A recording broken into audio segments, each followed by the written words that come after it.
bonjour. Merci de nous accueillir au sein du pôle foncier pour la présentation de cet ouvrage. Comme il a été dit, nous sommes Martine Artana et François Bousquet de l'unité Green du CIRAD. Et ce que nous allons vous présenter, l'ouvrage ne s'appelle pas Gestion collective et solidaire. C'était le titre qui avait été donné à l'origine par l'éditeur. Je pensais que c'était de ça que ça parlait. Nous, on l'a voulu l'intituler « Une troisième voie entre l'État et le marché », sans mettre le mot « commun » dessus, même si ce n'est pas vendeur. Ça, je vous assure que ce n'est pas vendeur, on nous a bien dit que ce n'était pas vendeur. Mais on voulait, parce que justement, pour nous, c'est une pratique, le commun, et donc c'est ça qu'on voulait montrer et mettre en évidence. Ensuite, la deuxième caractéristique de ce livre, c'est que ce n'est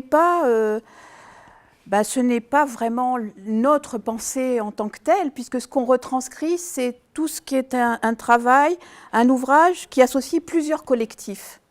Donc on a à la fois un travail, des échanges faits par Elinor Ostrom avec ses collectifs, des échanges avec le public.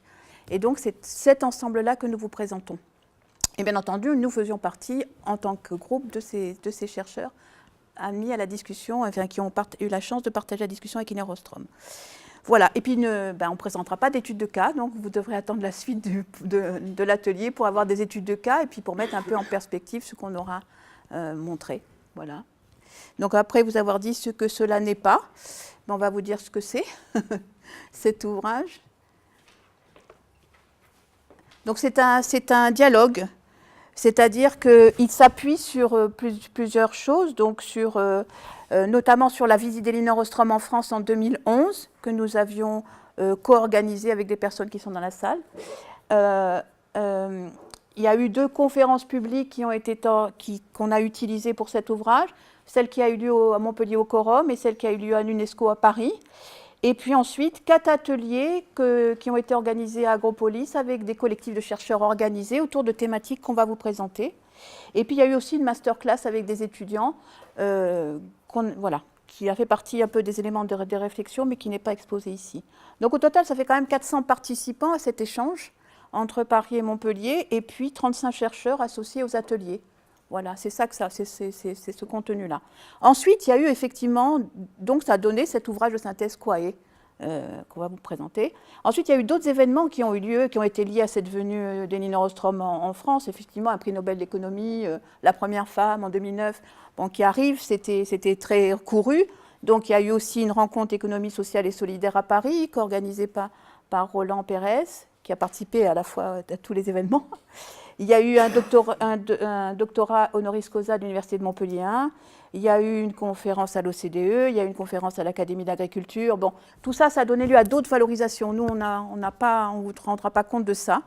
Les autres valorisations, elles sont dans des revues, la revue de l'organisation responsable, la revue de la régulation, et vous les connaissez sûrement. Voilà, donc on n'y fera pas vraiment référence. Voilà. Eh bien, nous, ce qu'on pense mettre en évidence dans cet ouvrage, et qui nous est apparu après clairement quand on a mis tout ce matériau bout à bout, c'est que les communs, les communs entre guillemets, c'est pour ça qu'on l'a laissé, le fait de les communs, ce n'est qu'un avatar d'une pensée sur la polycentricité de la décision relative à cette gestion partagée des ressources. Donc voilà, le mot commun, c'est une manière de traiter, c'est un cas d'application, une illustration parfaite que la décision, elle est toujours polycentriste quand on parle de la gestion. Donc, ça veut dire que, est-ce que quand on parle des communs, c'est une question uniquement de gestion?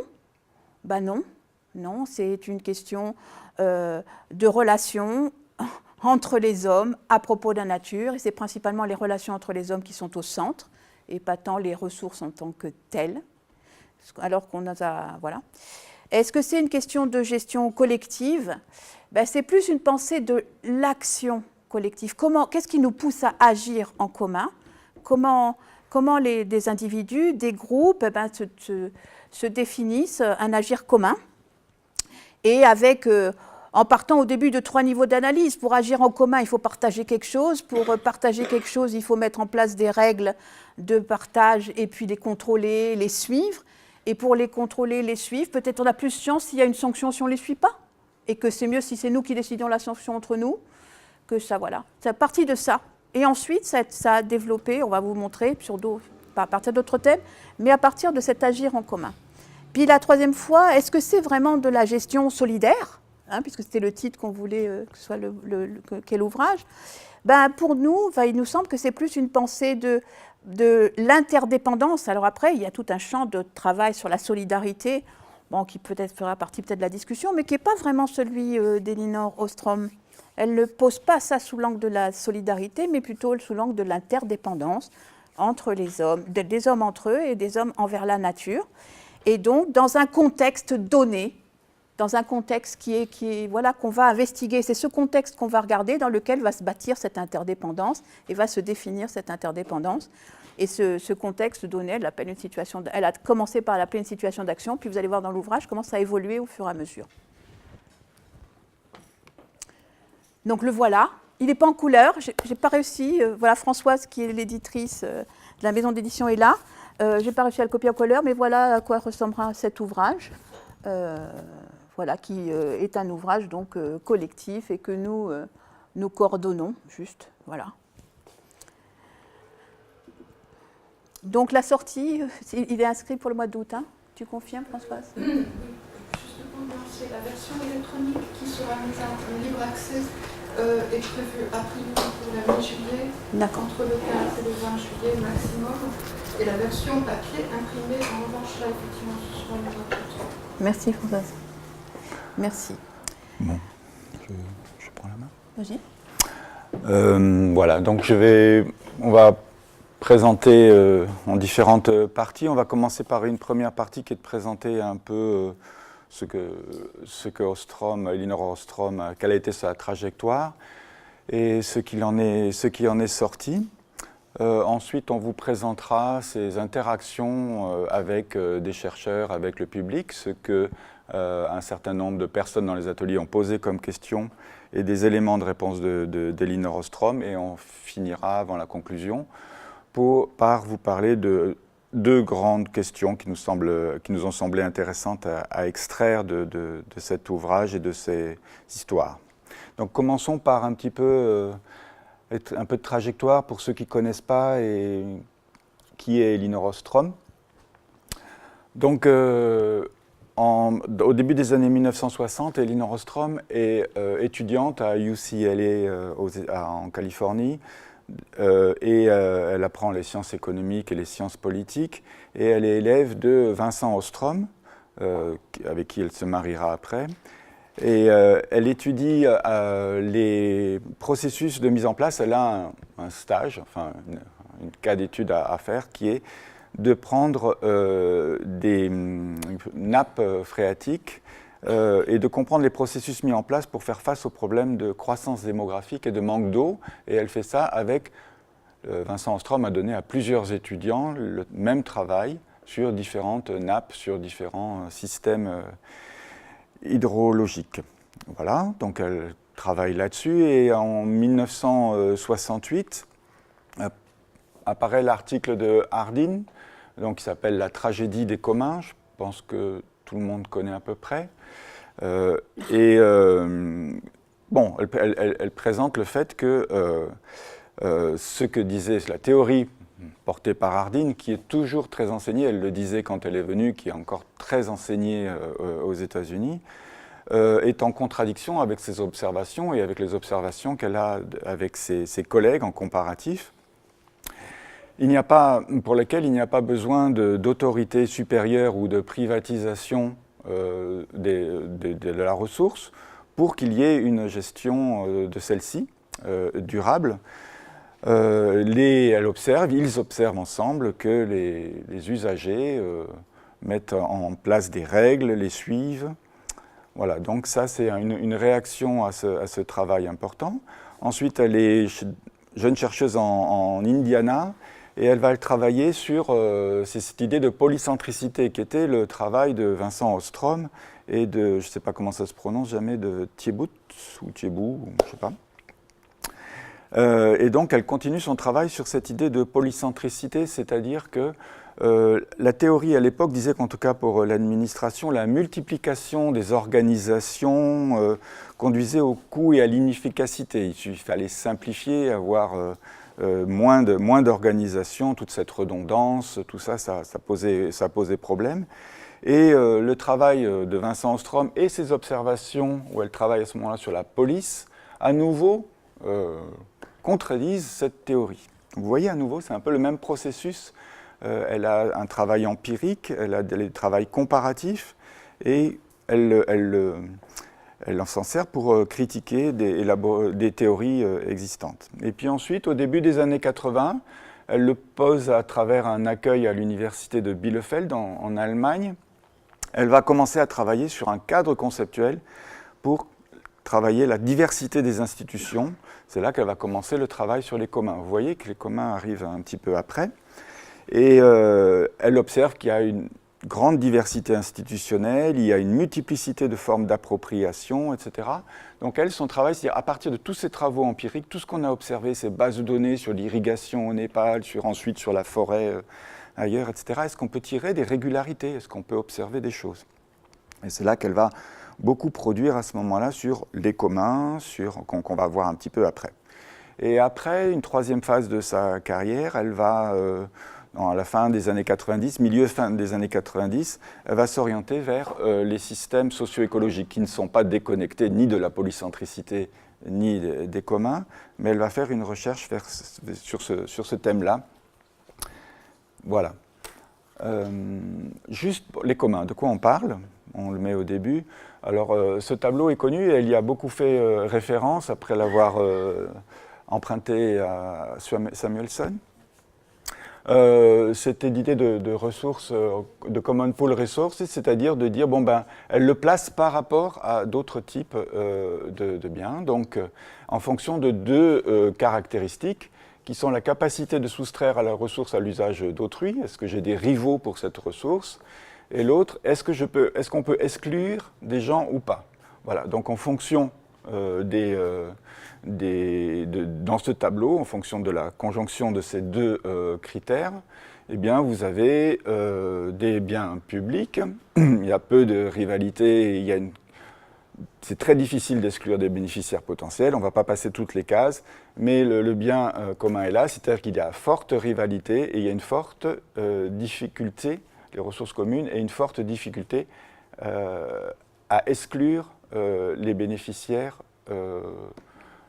potentiels. Les communs, ça c'était le tableau, c'est une porte d'entrée qui est souvent utilisée. Après, Elinor Ostrom, ce qui est intéressant, c'est qu'elle a un travail évolutif. Ce qui est intéressant, c'est comme sur d'autres sujets, de s'apercevoir comment des gens ont passé une vie, une carrière à tracer un sillon.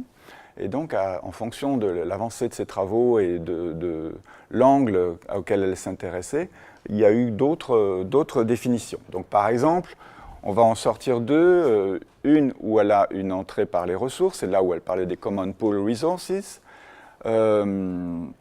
qui est ce qu'on vient d'expliquer, qui est une définition issue du tableau précédent. Mais il y en a une autre, parce que c'est en même temps, comme je vous l'ai dit, quand elle était en Allemagne et quand elle a fait tout ce travail de tentative de trouver des régularités par rapport à ce qu'elle avait observé empiriquement, qu'elle va par exemple parler des fameux faisceaux de droit. Donc la propriété commune est un régime d'appropriation, qui alloue un faisceau de droit avec 5 droits. Donc voit ici une définition proposée par Edela Schlager et Elinor Ostrom. Alors finalement pour nous, en résumé, alors quand on dit pour nous, c'est aussi on est allé voir les travaux de ceux qui, elle est décédée en 2012, 12. Donc depuis 5 ans, et rapidement, après, il y a eu effectivement beaucoup de travaux qui ont analysé ses contributions.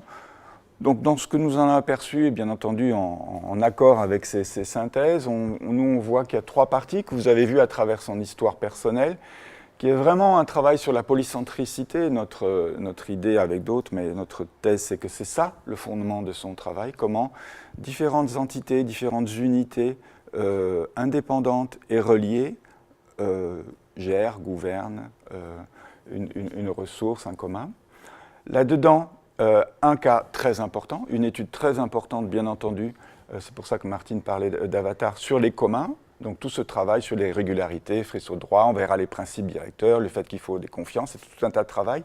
Et tout le monde considère qu'une de ces contributions, c'est d'avoir travaillé sur différentes méthodes, d'avoir utilisé différentes méthodes et d'avoir utilisé des cadres de travail. Donc c'est vraiment cette idée de, à partir d'un ensemble d'observations, de proposer un cadre de travail, on en verra deux pendant cet exposé, de proposer un cadre de travail, c'est-à-dire quelque chose qui rassemble, qui synthétise, qui organise les connaissances et qui va permettre de les organiser, et ensuite aussi qui va permettre le test, puisqu'elle va utiliser d'autres méthodes. Une fois qu'elle aura son cadre, les cas d'études, différents cas d'études, l'économie expérimentale, différentes formes de choses, vont lui permettre de tester les relations entre les variables qui sont dans ce cadre.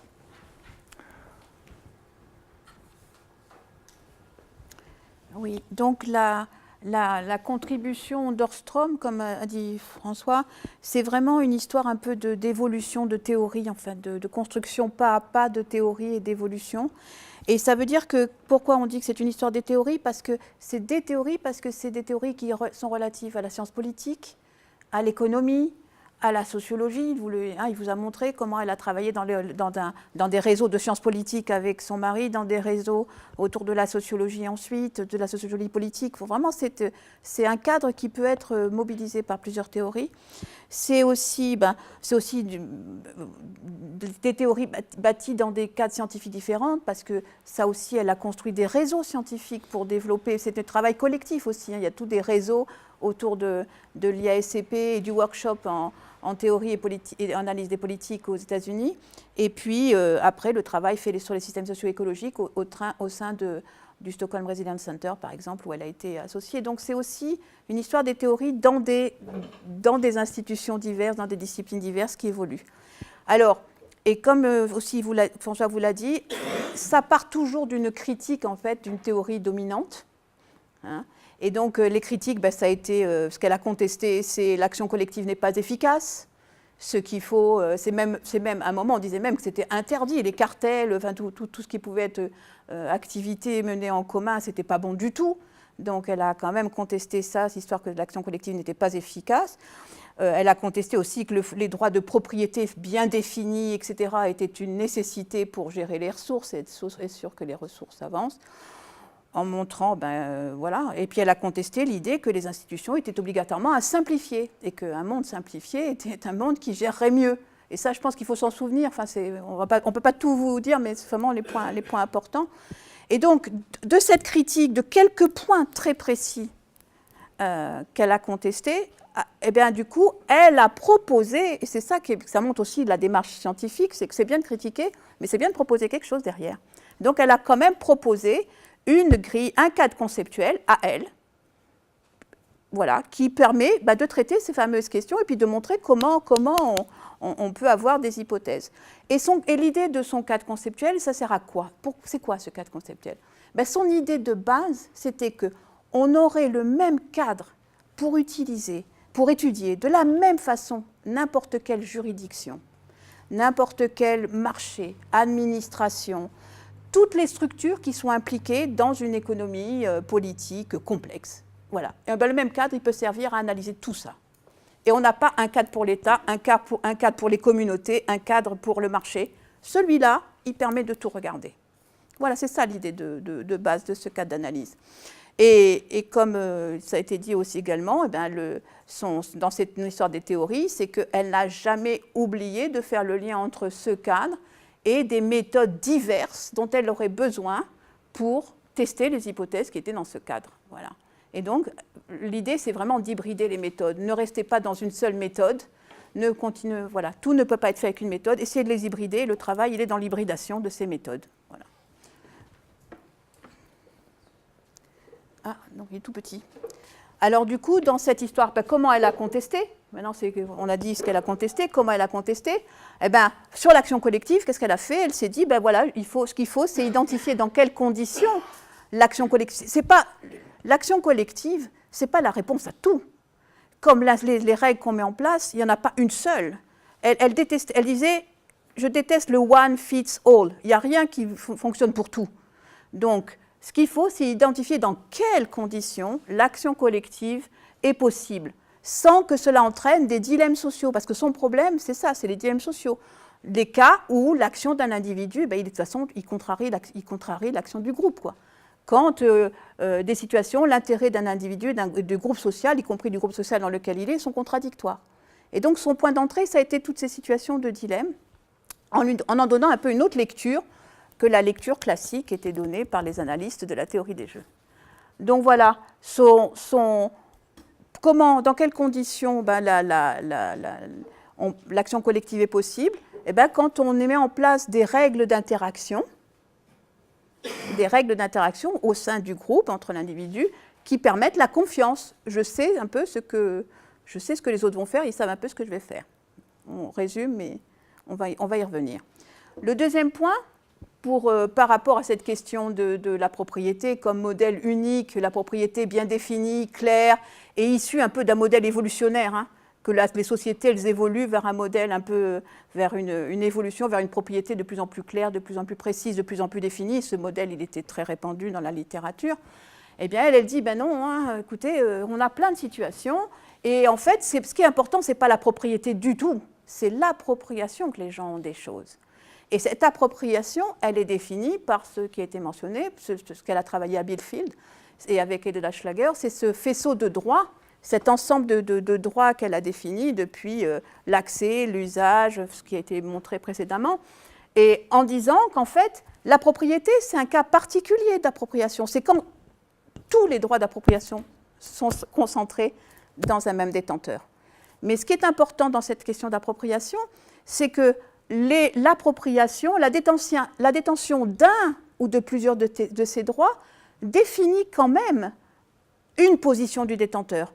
Je peux aller, on parlera des communautés tout à l'heure, mais j'ai le droit d'accéder à quelque chose pour aller collecter, pour en profiter. J'ai un statut, je suis quelqu'un qui peut être un ayant droit. Voilà, je peux l'utiliser, je suis un usager. Donc, chaque fois, il y a une position. On ne peut pas dire qu'il faut être propriétaire pour faire quelque chose ou pour être considéré par rapport à cette ressource. Donc, il y a une position de détenteur qui est définie, hein, depuis l'ayant droit autorisé, dans ce que je vous ai dit, et une communauté, un collectif, on reviendra peut-être sur cette notion de communauté collective, eh bien, il peut être détenteur de ses droits pour une ressource dont l'usage est partagé entre ses membres, et c'est ça qu'elle appelle un régime d'appropriation commune. Et le troisième, c'était de mettre en évidence, et on va vous le montrer ça, que l'intérêt d'une diversité, voire même d'une redondance des institutions. Ce n'est pas grave s'il y a plusieurs institutions qui font la même chose pour elle, selon son analyse. Ce n'est pas du tout grave, parce que ce qui est important, c'est de voir un peu les régularités qui sont observées dans celles qui durent dans le temps. Mais le fait qu'il y ait plusieurs institutions qui aient le même but n'est pas gênant. Alors tout ça, elle l'a défini dans ce fameux cadre, elle l'a introduit dans ce fameux cadre conceptuel. Et il y en a notamment deux qui sont un peu largement utilisés. Hein. Le premier, c'est l'IAD, ce qu'elle a appelé le cadre de l'analyse institutionnelle et développement. Et puis le deuxième, et qui après a évolué vers un cadre des systèmes socio-écologiques, on vous en parlera. Et puis les principes directeurs. Alors, le cas d'analyse institutionnelle d'Elinor Ostrom, c'est ça en fait. Hein. C'est montrer que l'essentiel de ce qui se joue dans gouverner en commun, c'est ça. C'est qu'on ne le fait que par rapport à un problème donné, à un moment donné, dans un contexte donné. Donc dans une situation d'action dans laquelle interviennent des participants. Et que c'est à cette échelle-là que va se produire des interactions entre ces gens par rapport à ce problème donné, que ces interactions vont donner des résultats, et que ces interactions vont être médiées par des règles, on va le voir, vont donner des résultats, et puis que les personnes vont voir si ce qu'ils ont fait, c'est la règle qu'ils ont mis en place pour gérer le problème de rareté de ressources, plusieurs problèmes, on va le voir. Il y aura des critères d'évaluation qui vont leur dire, écoutez, on a mis en place la bonne règle, etc. Mais ça se fait dans un cadre, ces participants, ils ne viennent pas de nulle part. Et cette situation d'action, elle ne vient pas de nulle part.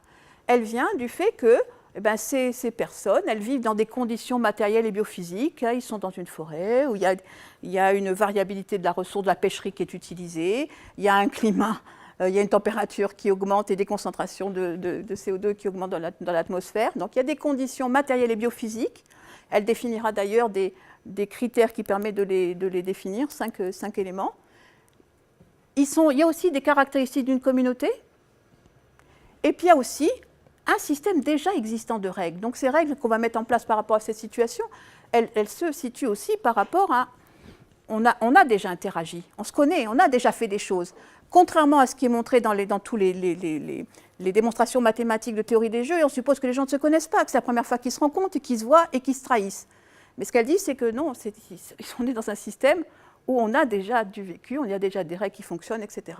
Et donc le résultat des interactions, peut-être qu'il va modifier, et les participants vont se dire, tiens, les migrants ne sont pas dans la situation d'action. Peut-être pour régler ça, il faudrait que la règle les inclue, ou telle catégorie n'y est pas. Mais ça peut aussi redéfinir le problème. Mais ça peut aussi dire, finalement, il y a des choses qui vont se modifier dans le contexte de départ, du fait des règles qu'on a mis en place. Donc ça, c'est le cadre de l'IAD. Et on va aller de plus en plus en détail dedans. Qu'est-ce qu'il y a dedans? Qu'est-ce qu'il y a dans cette fameuse situation d'action que je vous ai montré, le carré avec les participants? Mais il y a ça qui se passe. C'est que dedans, effectivement, il y a des acteurs qui sont assignés à un rôle, assignés à des actions. Alors le rôle, c'est un peu aussi la position dont je vous ai parlé tout à l'heure. Des fois, ce n'est pas très clair. Il y a aussi des difficultés de la traduction aussi, des fois en anglais. Il y a des termes qui sont très ambigus et on a du mal, qui sont utilisés dans des formes un peu différentes. Donc c'est des rôles, des positions. Le fait que je sois dans un statut d'appropriation donné par rapport à une ressource me donne des rôles. Et assigner à des actions. Et puis, quand ils vont interagir, ils vont le faire en ayant de l'information et un certain contrôle sur les actions. Et c'est ça qui se passe à l'intérieur de cette situation d'action qui va donner des résultats. Je vais agir, effectivement, dans le cas de cette situation d'action, je vais agir face aux autres, selon des règles, etc. Mais il va y avoir une information et un contrôle sur ce qui est fait. Et c'est ça qui va donner le résultat. Donc elle a décomposé, vous voyez, au fur et à mesure, pour arriver ensuite après à des variables.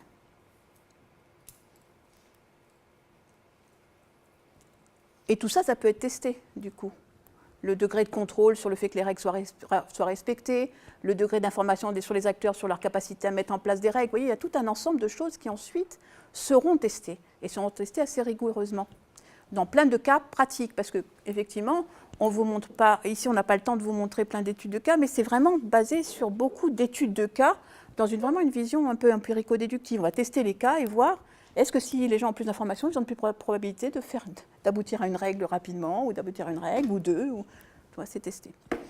Ensuite, tout ça, quand on vous dit que ça a évolué, et qu'elle a évolué tout au long de sa carrière, tout ça, ensuite, elle a replacé, on est toujours dans notre truc situation d'action, là. Et puis, vous vous rappelez, il y avait les caractéristiques biophysiques de la ressource, les caractéristiques de la communauté, puis les règles. Puis elle s'est dit, finalement, peut-être un peu plus précis, peut-être, dans ce que sont les caractéristiques de la ressource. C'est qu'en fait, il y a bien, souvent les communs, gérer des communs, ce n'est pas gérer une ressource, ce n'est pas gérer, je ne sais pas, la forêt, indépendamment des questions qui se posent sur l'eau, indépendamment des questions qui se posent sur le foncier, indépendamment des questions qui se posent sur d'autres choses. Donc en fait, souvent, il y a des systèmes de ressources qui sont en jeu. Et on n'a pas regardé juste les caractéristiques d'une ressource. Il faut un peu le lien qu'il y a entre les systèmes de ressources. Et de même, ce qui est important, c'est de voir c'est quoi l'unité de ressources qui est pertinente par rapport à ces situations d'action. Est-ce que c'est le bassin versant ou est-ce que c'est, je ne sais pas moi, la consommation qui est faite, la disponibilité journalière qu'ont les gens par rapport à cette ressource. Voilà, c'est un peu cette question-là d'unité. Et ensuite, en disant de la même façon, quand on regarde les communautés qu'on avait à gauche et les règles, peut-être que c'est mieux de définir les règles, c'est plus un système de gouvernance, parce qu'il y a aussi d'autres acteurs que les communautés dans ce système de gouvernance. Et les acteurs qui sont les acteurs qu'on avait tout à l'heure, qui étaient le cadre général par rapport aux participants. Vous voyez, ça s'est complexifié au fur et à mesure. On a toujours les mêmes bases, mais avec de plus en plus de précision sur ce qui est, pour éviter la grosse catégorie collectif, la grosse catégorie communauté. Voilà, montrer un peu mieux. Voilà. Et maintenant, quand je vous dis que c'est vraiment un cadre où c'est testé, c'est pour vous le montrer, parce que ça fait toujours un peu... On est toujours dans... C'est toujours ma situation d'action, c'est la même chose, hein. Je vous parle toujours de la même chose. On a toujours mon système de ressources, mes unités de ressources, mon système de gouvernance, les usagers. Et finalement, qu'est-ce qui se passe? Je vous ai dit que c'était des acteurs avec information, contrôle pour aider des résultats, mais voilà. En fait, ces interactions qu'ils vont avoir, ces gens, à l'intérieur de la situation d'action, eh bien, ils se caractérisent par quoi? Quand on met en place des règles, hein, eh bien, c'est que l'idée, c'est qu'il y a un apprentissage et une adoption des normes. Ces règles-là qu'on met en place visent un apprentissage et une adoption des normes d'action collective par les individus. Et pour cela, ces règles, eh bien, elles ont besoin de construire un degré de confiance dans la réciprocité par autrui. Les règles, elles savent qu'à ça. Elles servent à savoir, est-ce que je peux faire confiance aux autres qui ont adopté la même règle que moi? Est-ce que je peux anticiper comment ils vont se comporter? Et est-ce que, si moi je me comporte mal, la réputation de mon action va agir sur mon comportement? C'est ça que ça sert. Et c'est comme ça qu'elle analyse. Dans un doublé, confiance dans les autres et comment la réputation collective se construit et va jouer sur au-delà de la sanction. Vous voyez, la sanction est en dehors. Hein. Voilà. Et c'est ça qui va déterminer le vrai niveau de coopération. Et ensuite, les fameux bénéfices. Vous voyez, c'est toujours la même analyse. Et donc, ça, c'est toutes les variables que progressivement, elle va tester et elle va mettre dans l'analyse les principales qui vont jouer sur cette situation et qu'on va pouvoir tester. Alors, de S1 à S11, je ne vous ai pas déclaré parce que c'est compliqué. Il y a la taille du groupe, l'hétérogénéité. Est-ce que si le groupe il est plus grand ou plus petit, on a plus de probabilité d'arriver à ça? Est-ce que s'il est plus hétérogène ou moins hétérogène, on a la probabilité d'arriver à ça?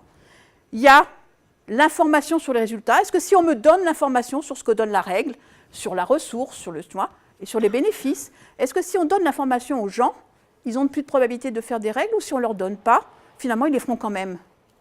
Ou est-ce qu'ils ont besoin de cette information? Ça donne beaucoup de choses sur les systèmes d'information. Ça donne beaucoup. Est-ce qu'il faut vraiment un système de sanctions? Est-ce que plus la sanction est forte ou plus faible? Et elle aura montré que ce n'est pas une question de sanction forte ou faible, c'est une question de qui administre la sanction. Voilà, on en reparlera. Et puis le troisième, c'est est-ce que si les gens ont la possibilité d'envisager leur futur à long terme, c'est-à-dire ils sont un peu sécures où ils sont, ils ont une certaine sécurisation du foncier, etc. Est-ce qu'ils ont plus de probabilité de faire des choses, d'établir des règles que s'ils ne sont pas sécures? Bon, elle a essayé de montrer dans quelles conditions ça jouait. Et le troisième, eh bien, ici, c'est effectivement le degré de réputation perçu par les gens et puis la possibilité de communiquer. Et ça avait été, la possibilité de communiquer, ça avait totalement été quand même oublié des analyses précédentes. On considérait que les êtres humains, ce n'était pas si important que ça qu'ils communiquent. Tu vois, pour faire toutes ces conclusions sur la gestion des ressources, elle a montré que c'était très important. Et elle l'a testé à partir justement de théorie des jeux. Voilà. Je vais accélérer un petit peu, me dit François, il a raison. Donc l'actualité de la pensée d'Ostrom, eh bien, ça on le développe un peu dans l'introduction. Eh bien, justement, c'est quand même le commun comme troisième voie, c'est quand même quelque chose qui est discuté. De plus en plus, on réfléchit sur les organisations sociales qui peuvent définir des conditions d'accès.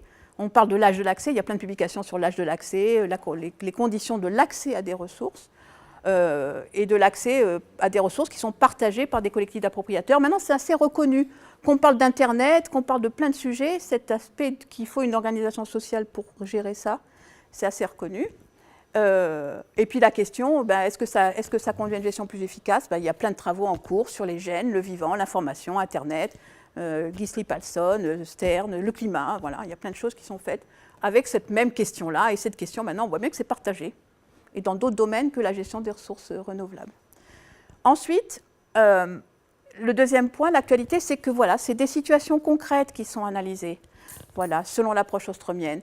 Et du coup, c'est vrai qu'on en arrive à voir le lien entre cette pensée d'Ostrom et puis de nouveaux paradigmes sur la gestion des relations société-nature. Il y a toute une discussion sur la logique de l'usage qui est reconnue. Voilà, plutôt que la propriété, reconnaître que l'usage a un sens. Et voilà. Et que du coup, et puis que il y a une fonctionnalité à reconnaître aux choses, elles répondent à des fonctions. Et ça, c'est revendiqué par l'économie collaborative. Donc il y a plein de liens entre ce qui est fait par l'économie collaborative et cette logique de l'usage et de la fonctionnalité qui est développée dans la pensée d'Ostrom. À chaque fois, un collectif ou à une autre échelle, une société, se dote d'une institution destinée à satisfaire ses besoins collectifs. C'est ça. Voilà. La logique de l'accès distribué et de l'expérimentation de règles, parce que quand même, Ostrom, c'est autour d'une expérimentation de règles. On regarde les résultats et puis il y a un retour et un feedback sur ça. Et bien, ça se retrouve dans l'économie du peer-to-peer. Hein. Il suffit de lire les livres de Michel Bowens, de Casilli, qui le testent aussi, hein, qui testent ces questions. Et puis, le troisième point, c'est que ce qu'elle décrit sur les formes de réciprocité autour de la confiance et de la réputation, et du lien social autour de la communication, on le retrouve dans tout ce qui se développe actuellement sur l'économie du partage, et à la philosophie de l'économie du partage, à la philosophie du commun et de la contribution. Parce qu'en fait, les gens, plutôt que penser qu'on consomme des ressources et qu'on les partage, quelque part, c'est penser à l'inverse, penser qu'on contribue. Donc ça, c'est tout ce qui est développé autour de Caillé et de Dardot et Laval. Donc vous voyez, il y a une vraie actualité, il y a plein de ponts, et il y a tout un champ de recherche qui s'ouvre pour ces ponts-là. Je dis juste un mot sur, tu auras le premier atelier, mais je dis juste un mot sur les ateliers. Vas-y. Donc voilà, donc on a fait une présentation de résumé des travaux d'Ostrom selon notre point de vue. Maintenant, dans le bouquin, il y aura les conférences d'Elinor Ostrom aussi, où il y aura sa voix. Et puis maintenant, on va vous présenter le résultat d'un travail d'interaction. Donc il y a eu des interactions qui sont présentées dans le bouquin avec le public, au quorum par exemple, il y a eu un jeu de questions-réponses qui était très intéressant, c'était une conférence ouverte au public. Et puis après, on a eu un autre processus, c'est à Montpellier, on a fait des ateliers et on a demandé à des chercheurs qui voulaient participer, de se rassembler brièvement à partir de petites contributions écrites, de dire ce qu'ils voulaient. Et nous les avons assemblés en 4 groupes et nous leur avons demandé de se coordonner pour poser des questions à Elinor Ostrom. Voilà ce qu'ils ont fait. Ils ont produit ensuite des petits textes ont été produits à propos de cette coordination et des questions qu'ils ont posées à Ostrom qui sont organisées de la façon suivante. Ils font une analyse un petit peu des travaux d'Ostrom, ils disent ce qu'ils font, en quoi ils contribuent au même thème et du coup les questions qu'ils posent à Elinor Ostrom. Et Elinor Ostrom a répondu à ces 4 ateliers. Il y a beaucoup de redondances, il y a des choses qui ne sont pas dites, etc. Donc dans le livre, ce qu'on a fait, c'est qu'on a regroupé toutes les réponses à la fin. Et voilà, donc ce qu'on va vous présenter là un petit peu, c'est quelle a été la réflexion des chercheurs, ce qu'ils ont posé comme question à Elinor Ostrom. Pour chaque atelier, on a piqué dans ces réponses 1 ou 2 éléments qui nous semblent contribuer et significatifs par rapport à ces réponses. Mais sachez aussi que des fois, elle n'a pas répondu aux questions, parce qu'il y en avait beaucoup, ou parce qu'intelligemment, elle ne voulait pas répondre. Voilà. Donc ici, c'est vraiment de vous faire état des questions et des réponses, et on finira par 2 sujets qu'on a tirés de ces réponses. Donc le premier atelier, c'est Martine qui le présente. Alors oui, on va d'abord vous dire que les 4 ateliers qui sont issus un peu de ce travail, il y en a, le premier, il est sur le changement d'échelle et la gouvernance, donc la question qui ont été posées à Elinor Ostrom. Hein. Le deuxième, il porte sur comment les acteurs hétérogènes, puisque l'hétérogénéité c'est quelque chose d'important dans son analyse, s'engagent dans l'action collective. Quand on est différent, comment on s'engage ? Ensuite, il y a un troisième qui est sur les postures, de la posture à l'action, en passant par les représentations, comment on pense la durabilité dans les systèmes socio-écologiques. Et le dernier, il a porté sur le capital social.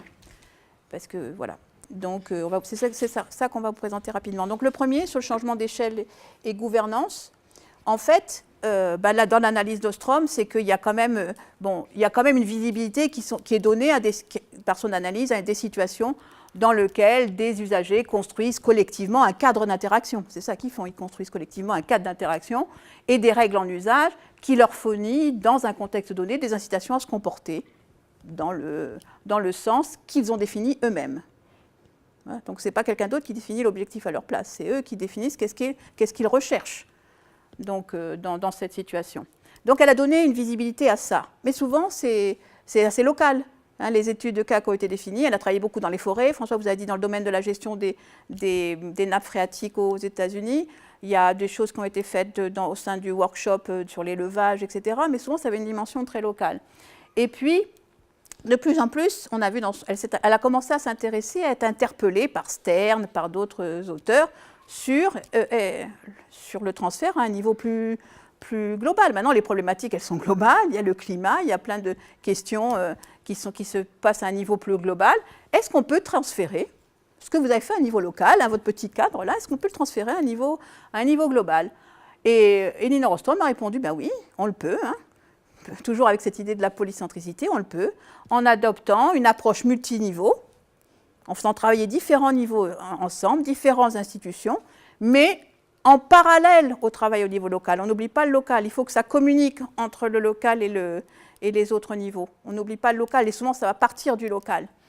Et donc elle dit, mais pourquoi on doit faire ça? Parce que si on ne fait pas ça, on ne considérera pas les impacts de ces phénomènes globaux à différentes échelles. Et en fait, l'action, elle part souvent à partir de cette idée des impacts ressentis par les différents collectifs à différentes échelles. Et ensuite, parce que toujours, si on ne fait pas ça, il n'y aura pas d'apprentissage sur les mesures mises en œuvre. Et que la notion d'importance, vous voyez, dans son cadre, le premier, c'est comment on apprend des mesures qu'on a mises en œuvre.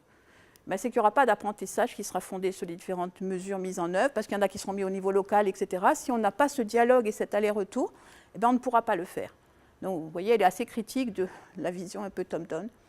Mais elle dit quand même qu'il est impossible de définir de façon générale la structure. Donc, si on dit qu'il faut un accord international avec tous les États pour le climat, elle dit, là-dessus, moi, je ne pense pas. On ne peut pas définir de façon générale la structure la plus à même de mettre en place et de définir la coopération à un niveau global. En fait, voilà, il faut toujours construire un engagement fort avec l'idée de faire confiance aux autres. Donc, ça peut paraître pour beaucoup un peu compliqué, mais c'est l'idée de faire confiance aux autres pour qu'ils prennent leurs responsabilités. Et c'est comme ça que vont être sélectionnés les gens qui vont devoir participer à cet engagement. Et ça dépendra, voilà, elle dit, du suivi d'unités de gouvernance de différentes tailles, et on ne peut pas avoir qu'un seul, et lié par des réseaux d'information entre eux. Alors, quand ça c'est ce qu'elle dit, donc ils lui ont quand même posé des questions, ils lui ont posé des questions dans le groupe. Vous aurez le nom des personnes qui ont participé au groupe à la fin. Ils ont dit comment on peut le transférer, parce que vos situations d'action, finalement, pour le climat, c'est quoi une situation d'action? Comment on fait? Et puis vos principes directeurs, on reviendra sur les principes directeurs après. Comment on les transfère? Comment on reconnaît? Voilà, vous dites qu'il faut différentes unités qui s'associent à différents niveaux pour traiter, mais quels sont les atouts de ça quand on veut, par exemple, conserver des ressources? Si on vise la conservation, par exemple, comment on peut voir les atouts avec ça? Comment on l'identifie? Et elle répond de façon assez sibyline quand même. Elle leur a répondu: dans un travail qui porte sur ce qui aide en premier lieu les gens à s'organiser, la réponse ne peut être bien appliquer les principes directeurs. Et on vous les montrera, les principes directeurs, tout à l'heure. C'est bien délimiter la ressource, bien délimiter les acteurs, enfin ce qu'elle avait fait au début. Oui, on arrête bientôt. Donc voilà. Donc elle répond ceci. À toi, François, pour la suite. Bon, donc le deuxième atelier, on va aller un peu plus vite, hein, parce que... Oui, excuse-nous. Le deuxième atelier portait sur la question de l'engagement d'acteurs hétérogènes dans l'action collective. Donc l'analyse des chercheurs qui ont posé des questions, qui ont travaillé là-dessus, l'analyse des travaux d'Ostrom, qu'on répète ici, donc c'est que les agents sont doués les individus sont doués de capacités d'apprentissage, et on prend en compte la situation de leur interaction. Donc Martine vous l'a expliqué. On s'engage dans une situation d'action, dans une action collective suivant plusieurs formes qui vont être simplement de respecter les règles du groupe. Vous rentrez dans un groupe, vous respectez les règles. Vous pouvez contribuer à la création ou à l'adaptation de ces règles, ou bien alors vous pouvez produire les conditions dans lesquelles ces adaptations peuvent se faire. Et la confiance est un facteur important dont Martine vous a parlé. Donc les questions qui lui ont été posées, ont eu trait à la décision collective et en particulier la pluralité d'acteurs. C'est-à-dire que tout le monde, dans une situation d'action, il y a des personnes qui ont vraiment des cultures, des valeurs, des origines, des façons, des stratégies, des objectifs différents et des modes d'apprentissage différents aussi. Donc comment prendre en compte cette diversité ?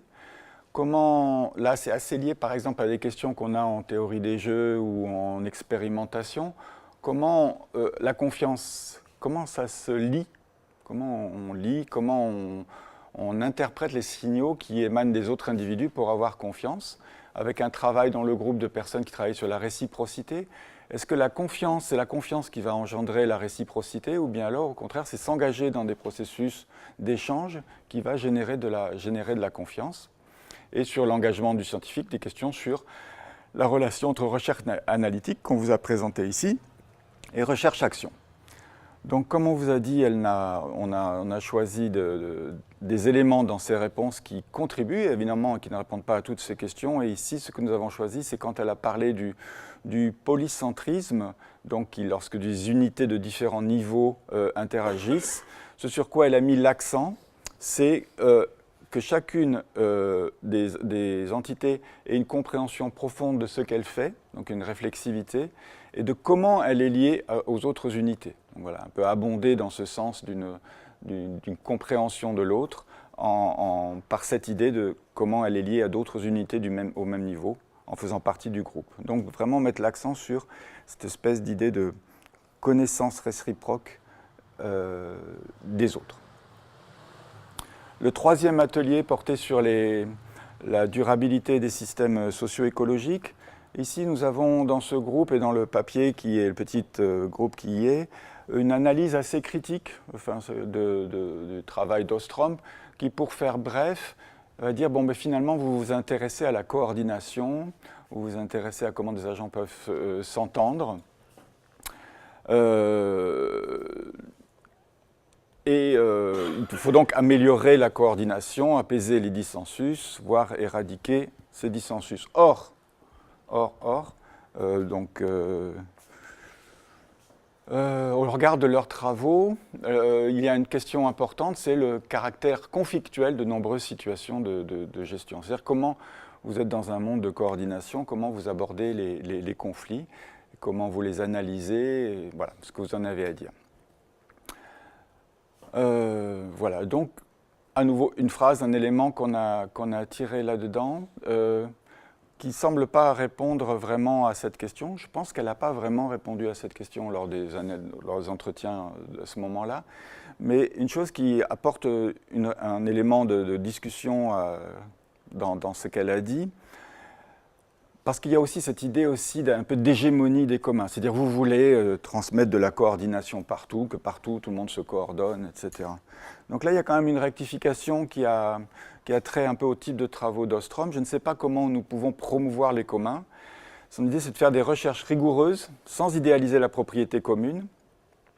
On fait un travail d'analyse dont on a parlé, pour tester et montrer dans quelles conditions il y a échec. Donc il faut bien admettre, ce qu'elle a dit, elle n'a pas répondu sur les conflits, mais elle a dit qu'il y a des situations d'échec.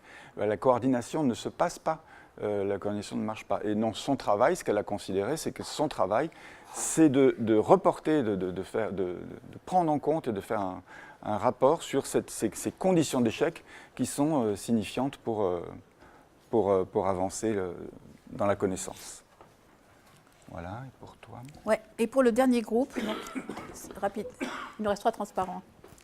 Donc, et pour le dernier groupe, donc, qui portait sur le capital social, donc les auteurs, ils ont choisi, eux, les fameux auteurs qui ont contribué, ils ont permis de mettre l'apport d'Elinor Ostrom, de situer l'apport d'Elinor Ostrom dans le lien entre le capital social, la micro-situation d'action que je vous ai montrée, puis le macro-contexte, les unités de ressources, etc.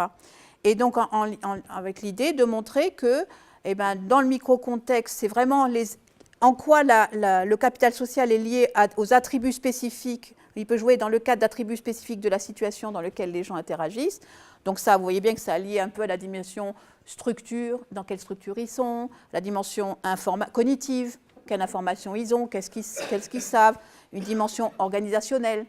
Donc, est-ce que le capital social, il est lié à ces éléments-là de la situation d'action, ou mis en œuvre, ou mobilisé à ces moments-là, ou est-ce que c'est dans le macro-contexte qui correspond au large système socio-écologique dans lequel les groupes prennent leurs décisions? Et bien, du coup, c'est quels acteurs là-dedans sont partie prenante de la prise de décision, et du coup, est-ce que ce sont ceux qui ont le plus de capital social, qui ont le plus de rôle dans ce contexte-là, y compris s'ils sont en dehors de la situation d'action, ils sont ailleurs. Donc c'est un peu ça, c'était pour savoir quelle était la part relative. Et donc l'idée, c'était d'interroger un peu les conditions d'émergence de capital social, et puis son rôle, et à quel niveau il se situe, en dehors ou dans la situation d'action. Et ça, c'était intéressant. Et donc, ils ont posé 3 questions, mais les 3 questions qu'ils ont posées, c'était vraiment sur...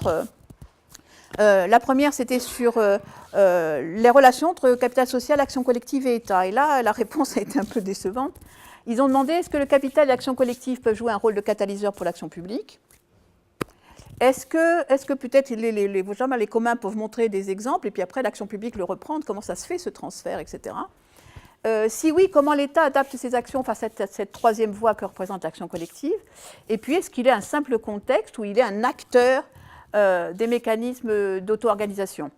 Alors, elle leur a répondu que l'État, ce n'était pas la question, c'est qu'il y avait des institutions publiques, de l'action publique quelque part, et que c'était cette action publique qu'il fallait regarder à partir des mesures et non pas l'État en tant que collectif institué. Et qu'au au sein de la polycentricité, il pouvait agir, mais en tant que tel, ce n'était pas un objet d'analyse de son analyse en tant que tel. Voilà. Donc, voilà. Donc, il y a 2 débats publics qu'on a relevés. J'y vais? Oui, j'y vais moi. Le premier, c'est un peu justement ce premier débat sur l'essentialisation de l'État. Bon, ce qu'il faut retenir, c'est qu'il n'y a pas d'attribut clair pour définir qui doit participer à l'action collective. Voilà. C'est des gens qui s'auto-organisent en fonction d'un problème donné et qui se mettent. Il n'y a pas d'attribut clair. Voilà. Et y compris pour des questions au-delà du local. Donc, il faut sortir de l'État comme unité de base, parce que selon le contexte, il y a des formes et des répartitions complexes qui vont se faire de compétences entre diverses entités publiques, entre diverses collectives, etc., et qu'il n'y a pas de structure. Donc, pas de coordination hiérarchique via l'État, quoi. Donc, dans son analyse.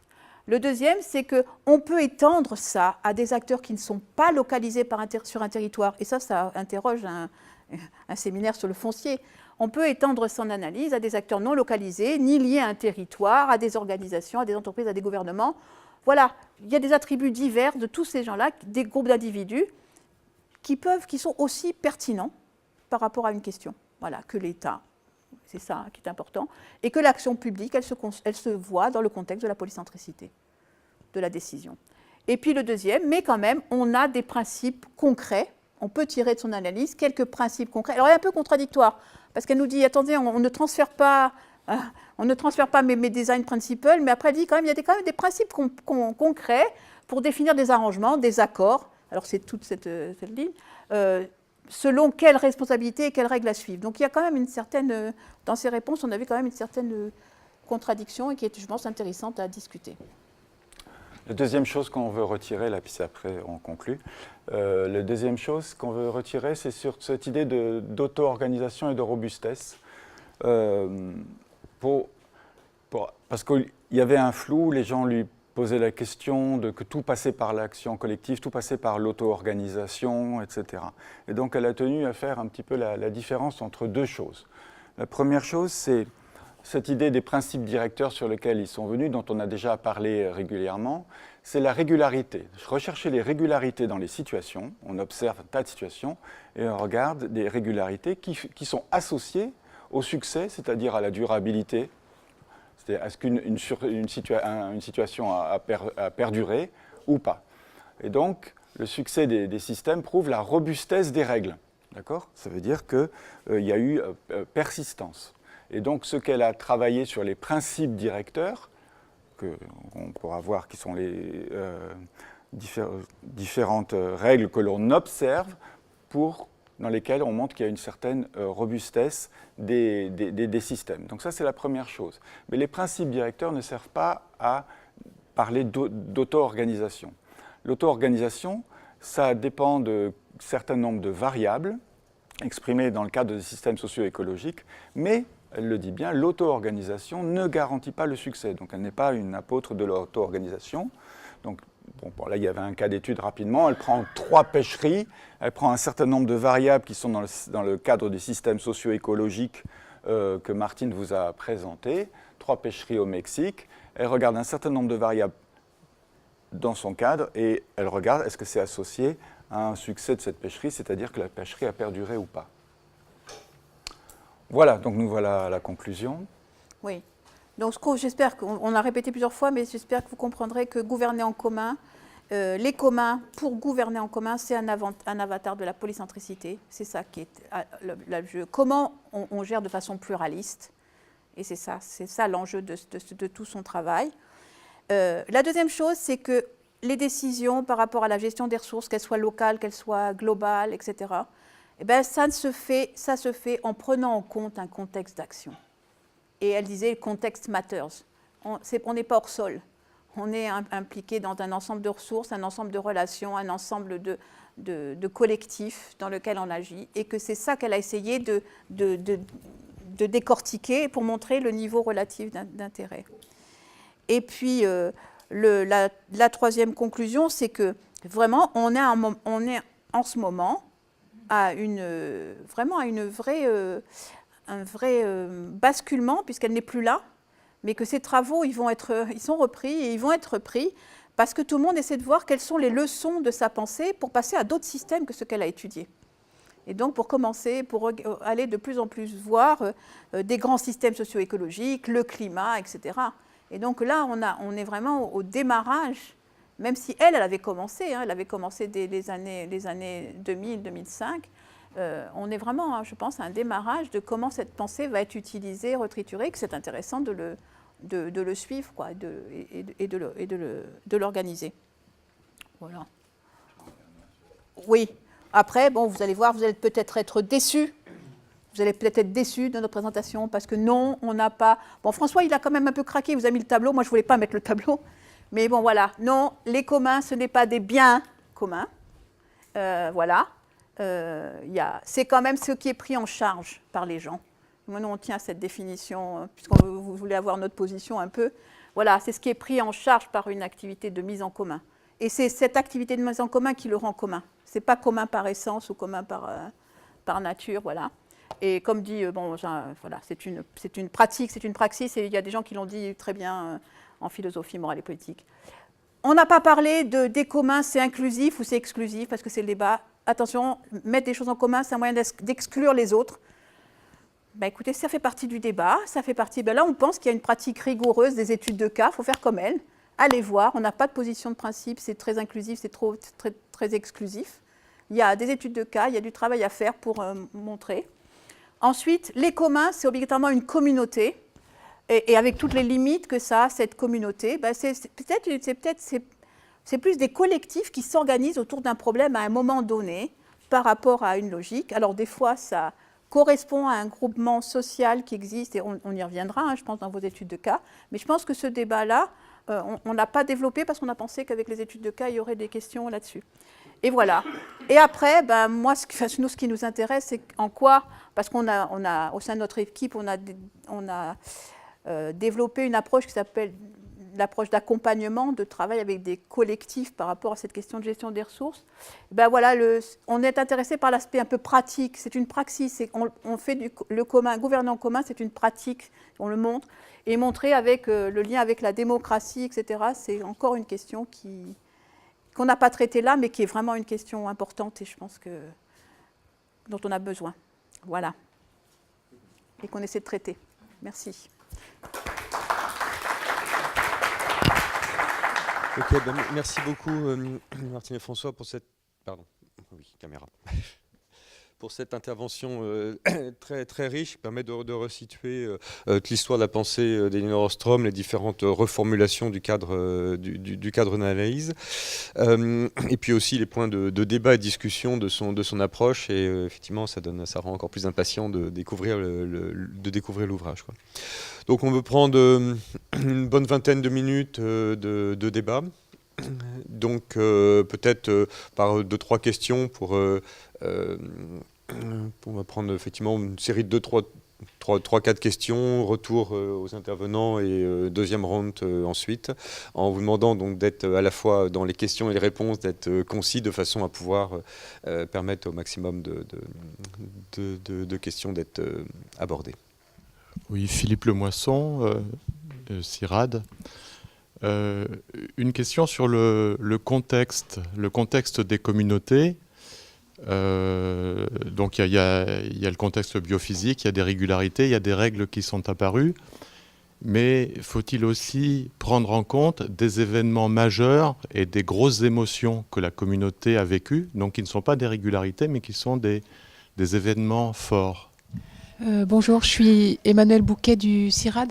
Je voudrais revenir sur le changement d'échelle. Vous aviez l'air de dire que le changement d'échelle vers des choses très globales, c'était quelque chose de récent. Moi, j'ai le souvenir au début des années 2000 d'un gros groupe de travail, je crois que c'était porté par le PNUD, et puis on avait une collègue ancienne thésarde de Montpellier, Catel Le Goulven, qui était la secrétaire générale de ça, sur les biens publics mondiaux. Et donc je voulais savoir comment c'était articulé, si ça l'était, avec le travail d'Ostrom, ou si c'était quelque chose qui était complètement déconnecté.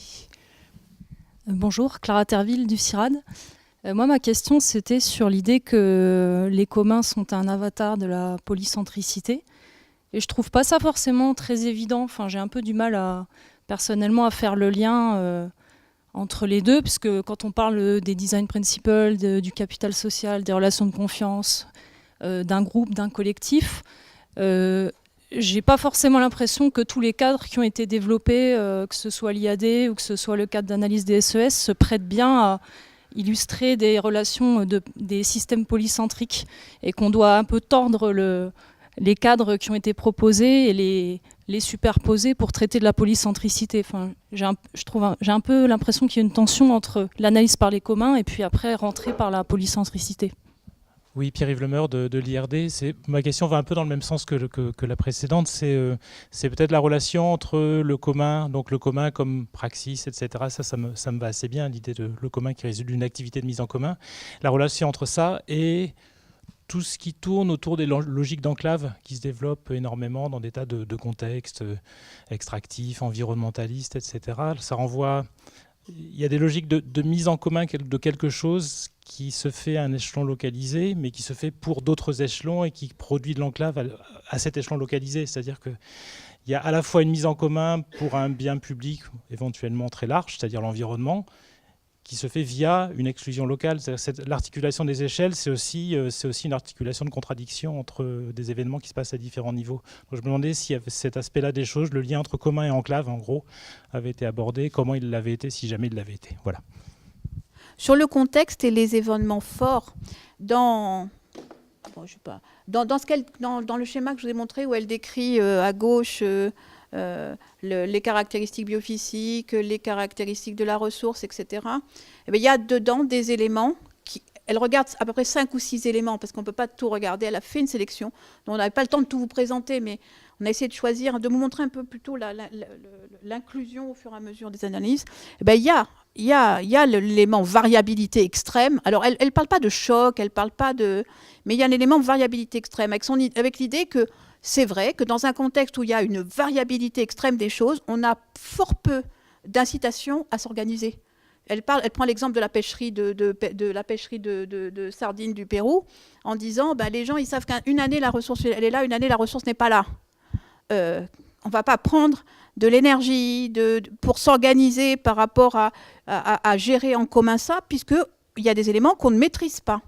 Et donc c'est vrai que c'est un peu de cette manière-là. De la même manière, dans les relations, dans les règles relatives à la communauté, cette incertitude et cet événement fort, ça peut être aussi lié, elle le traduit par rapport aux gens, dans la sécurisation. Si je suis dans un contexte social où je ne suis pas sécurisée dans ce que je fais, pour des raisons diverses, on peut m'enlever le droit d'un jour ou l'autre, ou il y a conflit et enclosure possible à d'autres niveaux, j'ai moins de possibilités, d'incitation et de marge de manœuvre pour m'organiser. Donc c'est de cette manière-là au travers de la sécurisation pour les relations sociales et au travers de l'extrême variabilité, qu'elle a un peu résumé cet aspect-là. Mais le choc n'est pas pris en charge exactement. Oui, si je peux compléter. Non, moi, je suis privilégié, j'ai toujours le micro. Pour compléter, je pense que dans sa forme de travail, je pense que potentiellement une des critiques qu'on peut faire aussi, c'est que ce n'est pas très processuel. Enfin, la façon de travailler, c'est quand même empirique. On regarde les régularités, on fait des analyses de statistiques pour comparer. Donc on va coder toutes ces variables dont on a parlé, vont être codées pour travailler avec les gens qui travaillent avec elles. Donc on définit un certain nombre de variables qu'on va coder. Donc par exemple, si les émotions sont pour toi potentiellement un facteur important, il va falloir trouver une façon si je me mets dans la tradition ostromienne, et telle que les gens le travaillent, de coder les émotions dont tu parles. Est-ce que c'est présence-absence? On peut avoir tout un travail très fin sur comment on va faire une variable de ça, mais on va le coder. Personnellement, là, ça n'engage que moi, je pense que tous les travaux processuels, c'est-à-dire qu'on comprend ça, sont pour elle et pour les gens qui sont dans son école, en amont de cette variabilisation pour pouvoir ensuite comparer. Donc tout est la réponse, ça va toujours être oui, bien sûr, on peut prendre en compte les émotions. Dis-moi lesquelles, comment, quoi, etc. Et comment on code ça? Oui, alors le travail d'Inge Kohl et le PNUD sur les biens publics globaux, mondiaux, qui a été mené effectivement, et on avait eu des discussions avec Kathleen à l'époque où elle était partie pour participer avec Inge Kohl. La réponse que je peux en donner, c'est qu'à l'époque, c'était quand même une volonté, c'était l'inverse de ce que pensait Elinor Ostrom, c'était la volonté d'enlever au local, d'enlever au collectif la gestion des biens publics mondiaux pour trouver une structure internationale, si possible, et enlever de la souveraineté des États, trouver une structure internationale qui puisse prendre en compte certains biens publics jugés d'importance et dont les États n'étaient pas capables de s'occuper. Donc c'était un peu ça l'idée de base. Et là, c'était complètement opposé.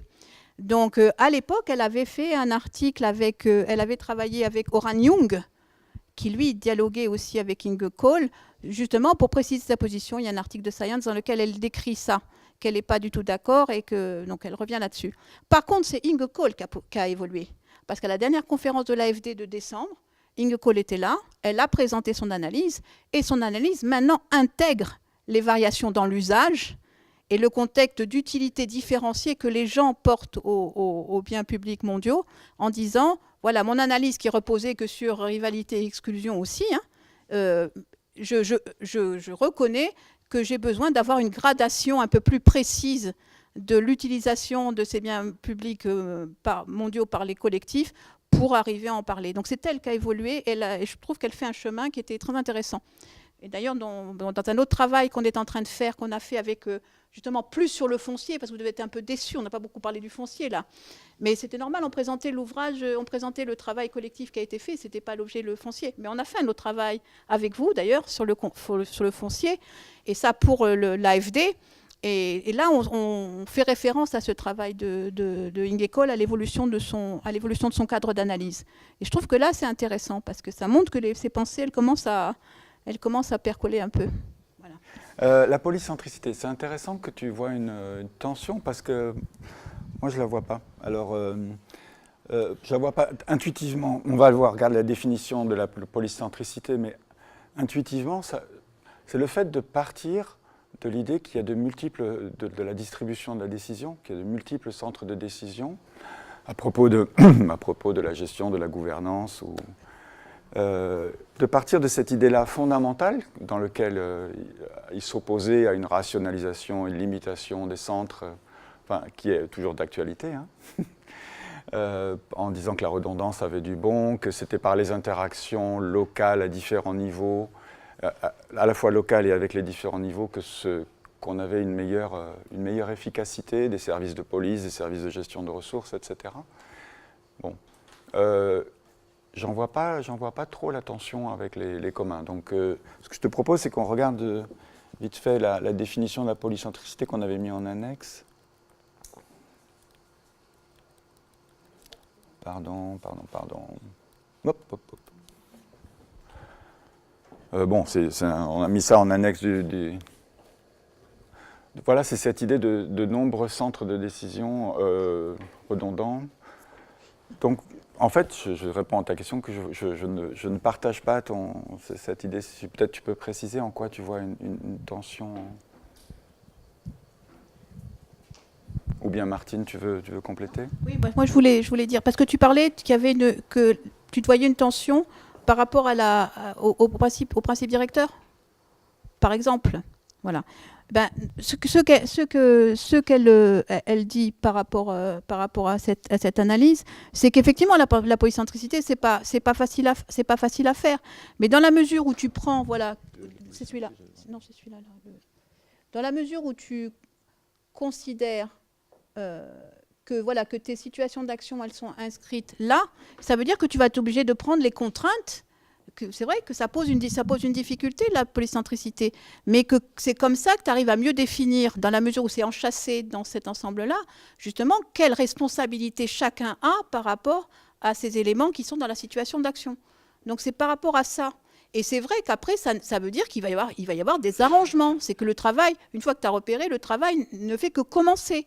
C'est qu'ensuite, tu as des arrangements différents à mener. Et elle montre, par exemple, dans le livre, elle décrit le cas de l'accord qui a eu lieu aux États-Unis pour la gestion des lacs entre le Canada et les États-Unis. Et elle dit, ben voilà, dans cet accord, il y a les États, mais il n'y a pas que les États. Il y a des communes des deux côtés du bassin vert, du côté des lacs, qui ont eu à donner leur mot à dire. Et pourquoi ils ont eu à donner leur mot à dire ? Parce qu'à des moments, cet accord, il devait définir qu'est-ce que c'était une haute surface, qu'est-ce que c'était qu'un bassin versant, d'un côté, de l'autre, aux États-Unis, au Canada, tu vois, pour mettre en place des règles, et que dans la mesure où il y avait des divergences par rapport aux définitions, et ben du coup, l'acteur, il avait besoin d'être inclus, parce qu'il allait jouer sur la qualité des hautes surfaces. La ville de Chicago, elle allait jouer. Donc on ne pouvait pas faire un accord entre l'État des États-Unis et l'État du Canada sans que la ville de Chicago soit associée. Et donc, c'est par les arrangements qui sont réduits, les arrangements successifs, et ce n'est pas un seul accord, c'est plein d'accords liés, ce qui s'est passé au sein de cette commission de gestion du lac supérieur. C'est un peu ça, tu vois, la tension, elle est résolue comme ça. Donc, c'est beaucoup de coûts de transaction, diront les économistes, c'est clair, mais bon, c'est une réponse qu'elle donne, voilà, par rapport à cette tension. Je ne sais pas si j'ai répondu à ta question. On aura l'occasion d'en discuter, parce qu'on partage un bureau pas loin. Hein. Pour ceux les principes directeurs, donc c'est le premier principe directeur, c'est celui des limites qui pose question par rapport à... On les a mis, les principes directeurs, où ils sont. Je ne sais pas comment... Alors voilà, si on n'a pas beaucoup parlé des principes directeurs, c'est parce que ça a évolué énormément, et c'est le... Pardon. Diaporama.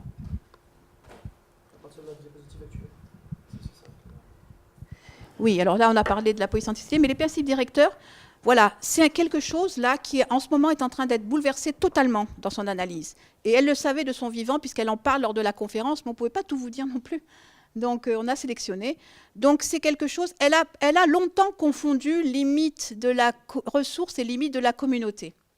Et puis, elle s'est rendue compte que dans le monde social, puis il y a des personnes qui ont fait des études de cas, qui ont montré que c'était un peu ces principes directeurs... Eh ben, ils étaient un peu compliqués. Donc, elle avait établi au début, vous vous souvenez, mon schéma où il y a caractéristiques de la ressource, son schéma, pas le mien, où il y a caractéristiques de la ressource, caractéristiques des usagers, etc. Donc, les principes directeurs, c'était ceux qui étaient issus de l'observation de ces relations entre ça et la situation d'action. Vous voyez ? C'est comme si on avait une feuille au travers, et voilà ce que l'examen de plein de cas nous montre comme relation entre cette partie en amont et la situation d'action que les communs vont gérer. Et donc, il y avait des choses relatives à la ressource, des choses relatives aux règles, des choses relatives aux acteurs, des choses relatives justement aux sanctions, au contrôle, etc. Donc, elle avait fait une liste de choses comme ça.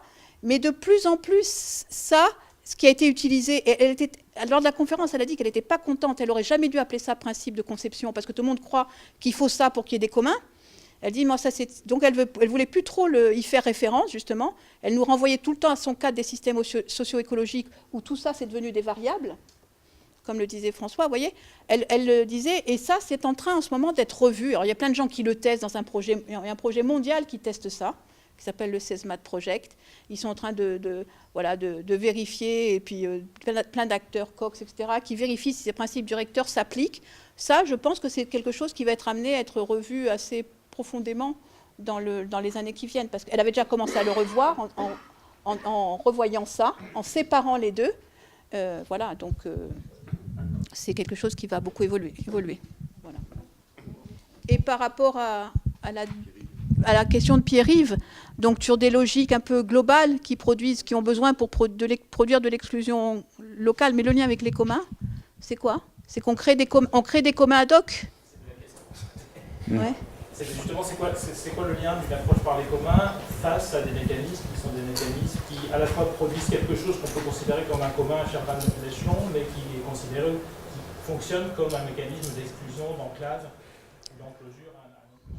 Ah oui, de toute façon, on n'a pas fini par rapport à oui, on a plein d'exemples, c'est vrai, dans le monde de choses où on dit, on va gérer quelque chose d'énorme, les récifs coralliens, enfin tu vois là, les blanchissements des coraux, enfin la problématique du blanchissement des coraux et les récifs coralliens, on va gérer le climat, etc.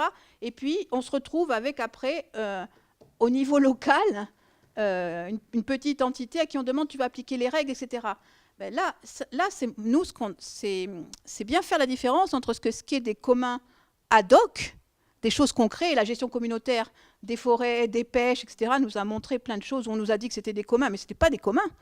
C'était des gens qui étaient chargés d'appliquer des règles qui étaient décidées par ailleurs. Moi, j'en ai vu quand j'ai travaillé à Madagascar, donc, où la situation après règles était moins favorable pour les gens qu'avant règles. Donc là, on finit par se poser un peu des questions sur est-ce que c'est un commun, est-ce que c'est ce que les gens veulent vraiment.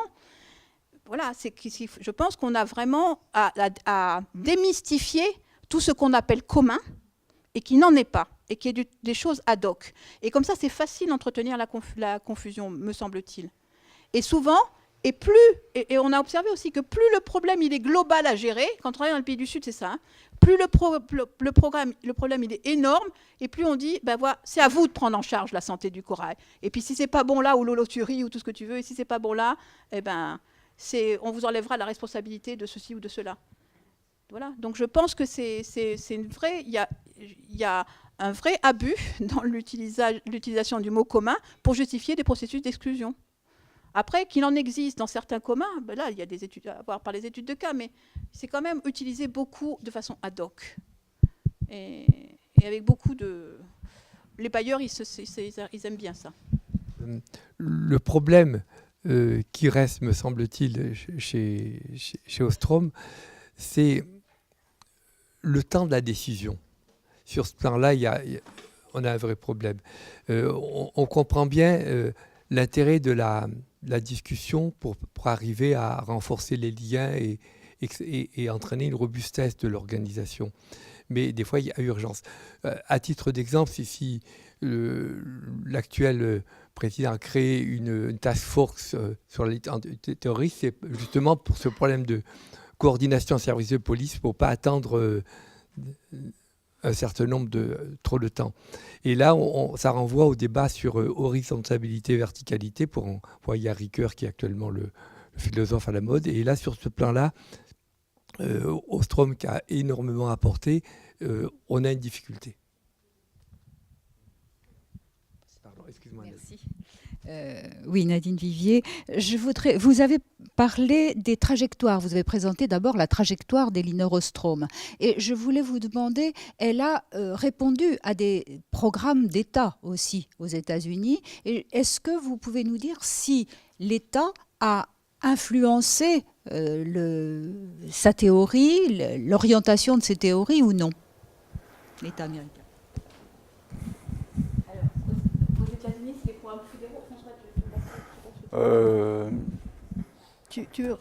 Vraiment répondre précisément à votre question, c'est à travers différents projets, est-ce que l'État a influencé?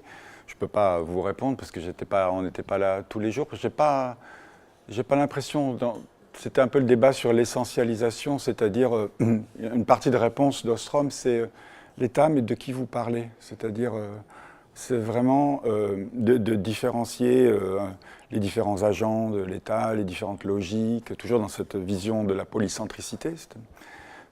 Donc, est-ce que l'État a influencé? Je pense qu'il a influencé, comme pour nous, par le financement des projets de recherche, qui est le nôtre actuellement et qui est le leur depuis bien plus longtemps. Ouais. Oui, Vincent Ostrom était très anti-État, mais je ne pense pas que... mon idée, c'est que Ostrom n'était pas autant... Elinor n'était pas autant anti-État, mais qu'elle demandait, dans sa vision de la polycentricité, de qui vous parlez, de quel service, de quoi, voilà. Voilà l'influence de l'État, moi, je dirais, par les programmes de recherche. Ouais. Et par l'opposition à ce que François mentionnait, à la politique de métropolisation, hein, les premiers travaux qu'ils ont faits, c'est par rapport à ces politiques. Ils disaient, bon, il y a une seule institution pour gérer tout ce qui va être l'urbanisation et l'organisation des villes en grandes métropoles. Donc elle s'est plutôt opposée à certaines politiques fédérales. Voilà, alors que quand ces travaux sur la police, c'est plus pour travailler sur des politiques non pas fédérales, mais plus des États, quoi. Des métropoles. Des métropoles. Donc voilà, elle est plus... Même dans ses choix de programme, on voit bien qu'elle travaillait à l'échelle pour les métropoles, donc pour le... Ouais, ces travaux sur la police, c'est quand même étonnant d'actualité, quand même. À la fois parce que... Mais c'est un peu la réponse, oui, effectivement, les limites de l'urgence. Mais je pense que ces travaux montrent comment on a structuré des organisations polycentriques ou pas, donc s'opposer. Donc si on faisait la lecture actuelle, je pense qu'elle ferait une lecture de la simplification, de l'économie qu'on a fait de la police de proximité, etc., de cette redondance potentielle qu'on a voulu éviter et qu'on cherche toujours à éviter, cette redondance, en montrant que de cette redondance, elle donnait des services que la linéarité, que la simplification ne peuvent pas donner. Mais donc, oui, tu as raison, c'est pas dans l'urgence, c'est dans l'organisation du système, quand même.